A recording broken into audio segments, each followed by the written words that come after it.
გამარჯობათ. დღეს გავაკეთოთ საჯარო გაშლა. ესე გადაწყვეტილი სიმართლე გითხრათ არ მქონდა რა თემასთან დაკავშირებით გავაკეთებინა, იმიტომ რომ ბოლო პერიოდში თითქმის ყველა თემასთან დაკავშირებით მქონდათ ინფორმაცია და მოდი ნახოთ ზოგადად რასაც გვეტყვის კარტი იმ თემასთან დაკავშირებით გავაკეთოთ საჯარო გაშლა. რა თემაზე გავაკეთოთ საჯარო გაშლა, მითხარით? ისე პირადის თემები არის აქტუალური და რადგან პირადის თემები არის აქტუალური, მაშინ ნახოთ ესეთი სიტუაცია. არსებულ სიტუაციაში, არსებულ მდგომარეობაში რა დამოკიდებულება აქვს პიროვნებას თქვენს მიმართ? აქ ძირითადად იგულისხმება პიროვნება მამაკაცის კუთხით, ხო, ან ქალბატონის კუთხით, ვისთანაც გარკვეული სახის ურთიერთობების თემები გაკავშირებთ, ან უნდა გქონდეთ. პირადი ურთიერთობების თემები მოიაზრება. პირველი ვარიანტის წარმომადგენლებისთვის ამ მომენტისთვის დამოკიდებულება როგორი აქვს თქვენ მიერ ჩაფიქრებულ პიროვნებას თქვენთან მიმართებაში, მეორე ვარიანტის წარმომადგენლები, მესამე ვარიანტის წარმომადგენლები. შეხედეთ კარტებს, გააკეთეთ არჩევანი, მათ ვინც ვერ მოასწარით არჩევა, შეგიძლიათ დააპაუზოთ და დავიწყებთ პირველი ვარიანტით. თითო ვარიანტზე იფიქრებთ თითო ადამიანს. ამ მომენტისთვის ჩაფიქრებულ პიროვნებას როგორი დამოკიდებულება აქვს შენთან მიმართებაში. იცი როგორი სიტუაცია არის აქ, მე რასაც მიჩვენებს მდგომარეობას, საკმაოდ ასე ვთქვათ, დაფიქრების პოზიციაში არის. ხვდებით, ცალსახოვანი ესე ერთი მიმართულებით რო თქვა, რომ იცი ან ნეგატიური განწყობა აქვს, ან დადებითი განწყობა აქვს, ესეთ რაღაცას არ მიჩვენებს. საკმაოდ არის ფიქრის პოზიციაში, რა გააკეთოს, როგორ მოიქცეს შენთან მიმართებაში. იდეაში უფრო მეტად მიჩვენებს, რომ არის დაკვირვების პოზიციაში. ხვდებით, თითქოს შენგან ელოდება გარკვეული სახის სიტუაციებზე რა რეაქცია გექნება, როგორ მოიქცევი, რას გააკეთებ. გამომცდელობის პოზიციის მდგომარეობა აქვს. ხვდები, იდეაში აქ მე რასაც მიჩვენებს, შენ და მიინტერესი როგორც პიროვნების მიმართ მიჩვენებს, რომ აქვს, შენ და მიინტერესი როგორც ადამიანის მიმართ აქვს, უბრალოდ პრობლემის არსი არის თქვენი მენტალური შეხედულებები, ხო, თქვენი აზრების მდგომარეობა, თქვენი სიტუაციური კავშირი. ვფიქრობთ, რომ რაღაცა მომენტებში თითქოს შენ უფრო მეტად უნდა იყო დათმობის პოზიცია, შენ უფრო მეტად უნდა შეუწყო, თითქოს შენ უფრო მეტად უნდა მისცე ბიძგი არსებულ ურთიერთობას, რომ რაღაცა შეიცვალოს. აი ამ მომენტისთვის ძირითადად რო ვეკითხები, რომ რა დამოკიდებულება აქვს სიტუაციურად, ხო?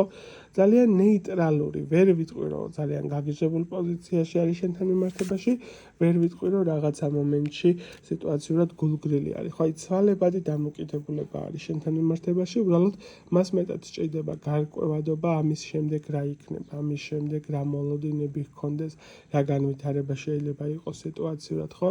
აქედან გამომდინარე, აქ ძირითადი ასპექტი რაც არის, შენგან ელოდება გარკვეული სახის ნამიოკი და ვარქვათ გარკვეული სახის ჩართულობა, რის ფონზეც მისი მხნე შეიძლება მოხდეს მოქმედება. მეგობრებო, მათ ვინც არიცით, მაქვს ჩემი საავტორო წიგნი, რომელიც შეგიძლიათ ბიბლოსის ყველა ფილიაში შეიძინოთ და ასევე ლატერნას მაღაზიაში. შესაბამისად, შეგიძლიათ მოიკითხოთ არსებული წიგნი. მოდით გადავიდეთ მეორე ვარიანტის წარმომადგენლებზე. ამ მომენტისთვის მისი რეალური დამოკიდებულება შენთან მიმართებაში როგორი არის? ნახე, დამოკიდებულების კუთხით მიჩვენებს ზომიერების შენარჩუნების სიტუაციას. არც იქით და არც აქეთ პირდაპირ მნიშვნელობით, ხო? ანუ რეალურად არსებული ადამიანი ამ მომენტისთვის ცდილობს, რომ თავისი ემოციები ზედმეტად არ გამოავლინოს და ზედმეტად არ დააფიქსიროს, ან უკმაყოფილების თემა, ან ზედმეტად რაიმე მომენტში შენ და მის სიხარულის მომენტები. ხო, ამ მომენტისთვის პირდაპირ მნიშვნელობით მიჩვენებს, რომ ელოდება შენი მხრიდან ერთგვარი რაღაცა სახის შემოთავაზების სიტუაცია მიიღოს, ან გარკვეული კუთხით მინიშნება მისცე. ისე ძალიან გავს პირველი ვარიანტი, მეორე ვარიანტი იმ თვალსაზრისით, რომ აქაც პირდაპირ მნიშვნელობით მიჩვენებს, რომ რაღაცა მომენტს ელოდება სიტუაციურად ადამიანი, რომ როგორც კი მომენტი ჩაუვარდება, მაშინვე ექნება სწრაფი კომუნიკაცია, სწრაფი აქტივობის პოზიცია. რაღაცა მომენტში მას სჭირდება, რომ მეტად დარწმუნდეს შენ ერთგულებაში, შენ შესაძლებლობებში, შენ მისთვის რა შეიძლება რომ გააკეთო სიტუაციურად, ხო? პირდაპირ მნიშვნელობით ელოდება გარკვეული სახის მომენტს, რომ იმოქმედოს სიტუაციურად. ეს შეიძლება იყოს რაიმე კონკრეტული დღესასწაული, შეიძლება იყოს შენთვის რაიმე მნიშვნელოვანი დღე, რის საფუძველზეც განახორციელოს სერიოზული ქმედებები. პირდაპირ მნიშვნელობით და ის, რაც ჩაკეტილი იყო სიტუაციურად აქამდე და არ იყო ხილული შენთვის, სიტუაციურად გაიხსნა, წინ წახვიდეთ, განავითაროთ ეს ყველაფერი. ერთადერთი მომენტი, რაც არის სიტუაციურად საჭირო, ცოტა უფრო მეტად უნდა იყო ხელშეწყობის პოზიციაში. ანუ ერთიანი მწვავე რეაგირებები გარკვეული სახის ქმედებებზე არ განახორციელო დაფიქრდი, რას ეუბნები, როგორ იქცევი, რას აკეთებ. იდეაში მას შენდამი დამოკიდებულება ამ მომენტისთვის ჩათვალე რო არის, როგორც გამომცდელი პოზიცია, რო იტყვა ხოლმე გამოცდაზე რო შედიხარ, რო გაკვირდება თავიდან დაწყებული ფეხებამდე რო გაკვირდება და გარკვეული სახით მომენტებში ეგრეთ წოდებული ანკეს გადმოაგდებს манипуляცია, შენ რას იზავ, როგორი რეაქცია გიქნება და იმის ხარჯზე იმოქმედებს, მაგრამ ძირითადად აქ მე რასაც მიჩვენებს ელოდება შესაბამის მომენტს და სიტუაციას, რომ იმოქმედოს. ამ მომენტისთვის ფიქრობს, რომ ჯერჯერობით სჯობია, რომ დაკვირვებლის და დამკვირვებლის პოზიციაში იყოს სიტუაციურად. ცუდი დამოკიდებულება არ არის, უბრალოდ გაჩერებულ პოზიციას მიჩვენებს მისი მხრიდან, რომ სიტუაციურად არის. და რა თქმა უნდა, მესამე ვარიანტის წარმომადგენლებისთვის ამ მომენტისთვის მისი რეალური დამოკიდებულება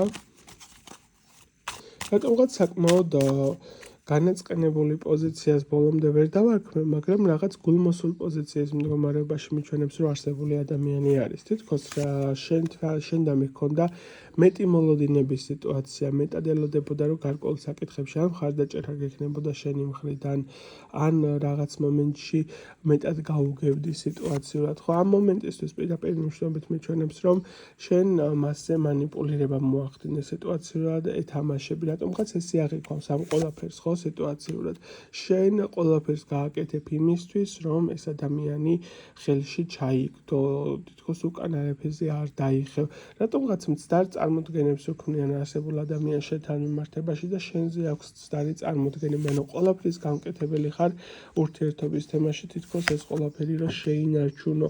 მომენტებში ფიქრობს, რომ ზედმეტად ეგოისტი ტიპაჟის კატეგორია ხარ და ზედმეტად საკუთარ თავზე ხარ ორიენტირებული და საკუთარ სიამოვნებაზე ხარ ორიენტირებული. ხშირად ეს ყველაფერი მისთვის საკმაოდ დამღლელიც კი არის. ხვდები იდეაში, ახლა აქ რასაც მიჩვენებს სურვილები შენთან სიტუაციური კავშირის არის, უბრალოდ ფიქრობს, რომ ძლიერი манипуляტორი ტიპაჟის კატეგორია ხარ, ადამიანი, რომელსაც უნდა ყველაფერი მართოს, ადამიანი, რომელსაც უნდა რომ ყველაფერი ხელში ჩაიგდოს, შესაბამისად ამ ყველაფერს მაინც მისი ხედვით კარგი შედეგი შეიძლება არ მოყვეს. არ არის ნაჩვევი იმას, რომ ვინმე მასზე ცდილობს ზეგავლენა მოახდინოს, დაიყოლოს გარკვეული სახის საკითხებზე. შესაბამისად მომენტებში თავსაც კი კარგავს ეს ადამიანი და საკუთარ თავს არ გავს. ამ მომენტებში მისი რეალური დამოკიდებულება არის საკმაოდ კაპრიზული, საკმაოდ პროტესტული და შესაბამისად შენ თითქოს თავიდან უნდა ასე ვთქვათ, მოიგო მისი გული და დაარწმუნო გარკვეული სახის საკითხებთან მიმართებაში. აი ესეთი იყო არსებული ვარიანტებისთვის ინფორმაცია, გისურვებთ წარმატებას ნახვამდის.